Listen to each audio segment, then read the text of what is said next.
When was the last time you heard someone tell you, I like watching Souls games, but I don't play them myself? Elden Ring Night Reign was supposed to be that Souls game to bridge your enjoyment of Elden Ring and push your friends to try it out. But Fromsoft made a terrible mistake. They assumed I had friends. Night Reign is easily the most ambitious Souls game ever made. It's a 3-player co-op roguelite rush to prep for a final team fight boss.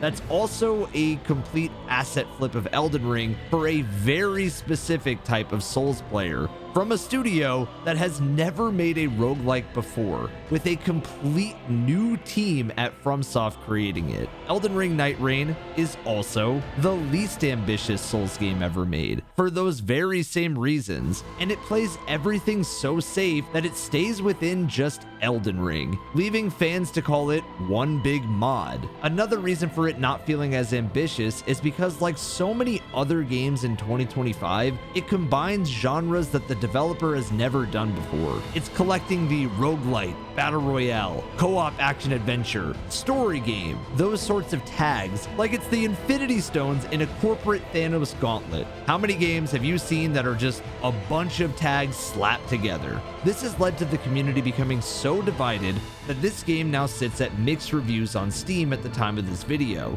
And not only am I here to talk to you about all of this, so you can make a judgment on whether the hate is justified or not, but also talk about why I think there's so much misinformation on this game. Let's begin.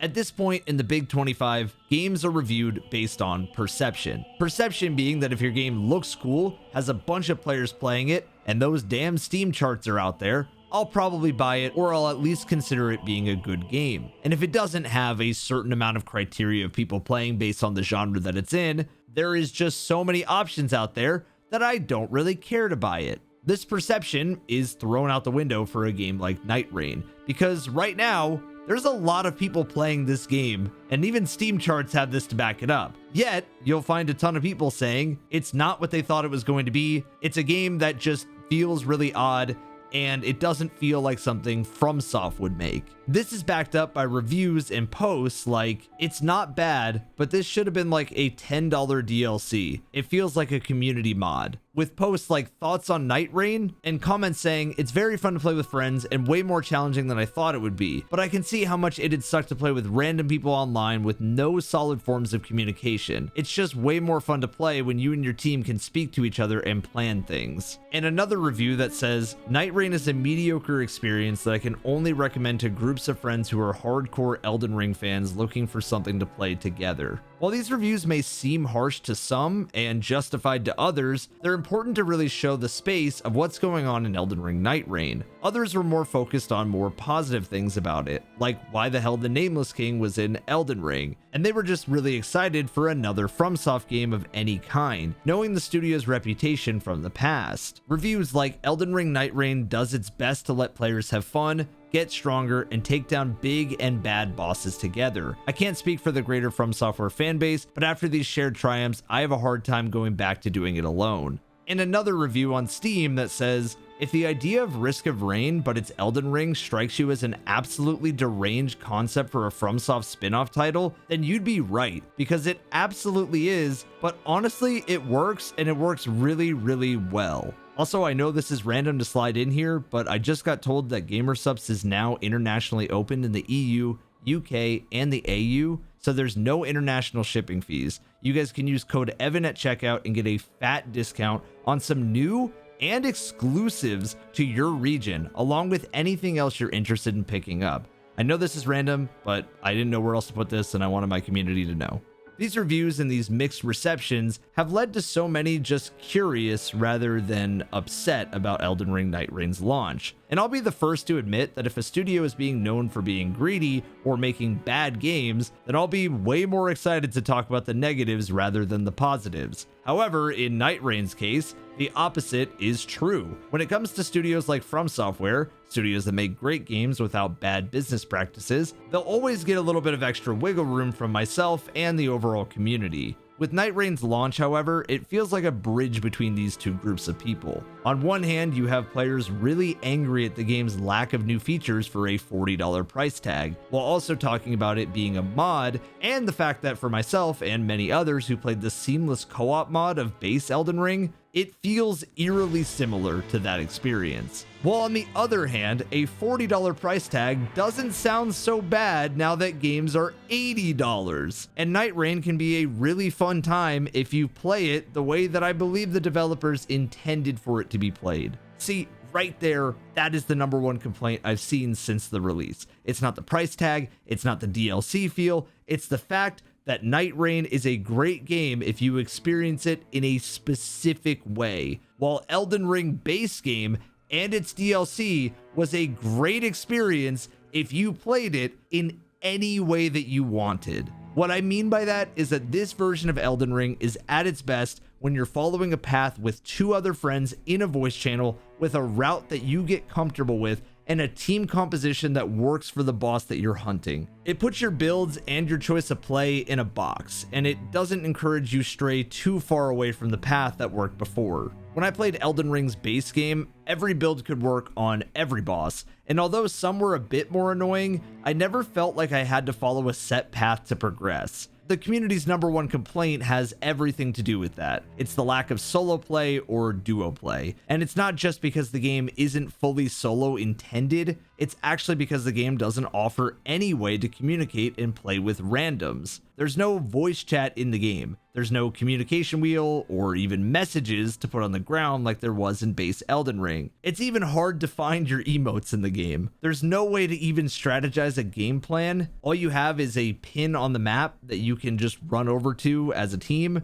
and the impending circle of doom that brings everyone closer to the final boss spot, and it curates that experience so everybody has to make their way in. This has led to so many runs that if you queue solo or even duo with one random player, it just turns into people running away and doing their own thing, or quitting, or just runs that feel doomed to fail. Fromsoft even said that they just forgot to add a duo play option in development, and they're adding that later. It's like one giant oopsie daisy. On the other hand, the magic of Night Reign, when you are going through that curated experience with two other players communicating, is like crack to run through the map with a planned route and beat down on bosses, get everything that you need to go, fight the bosses, and have good team synergy the whole way. My favorite parts was building a team composition with my favorite characters being Iron Eye and Recluse, only because I never use magic and I never use bows in base Elden Ring because the barriers to entry in that game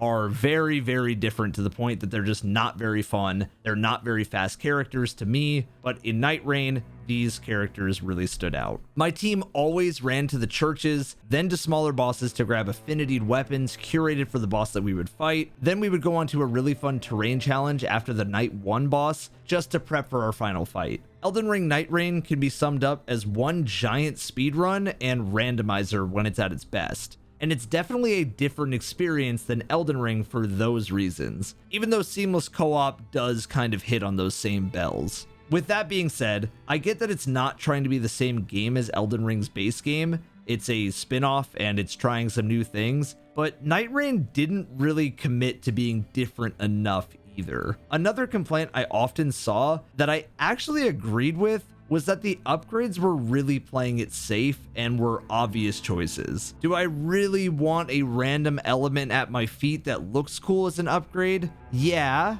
But does it actually help compared to a ton of extra FP or stamina? Not really. There's a lot of this playing it safe and stat bonuses being way better than some of the visual cool attacks that it frustrated me, because with some fixes, patches, and updates, this could have been way better. I want more ambitious roguelite upgrades that really change how I'm playing the game and build into the characters that I'm choosing to play. I really wanted different terrains to go and explore that fit the whole map as different slices of Elden Ring, not just the combination of one giant map in Limveld.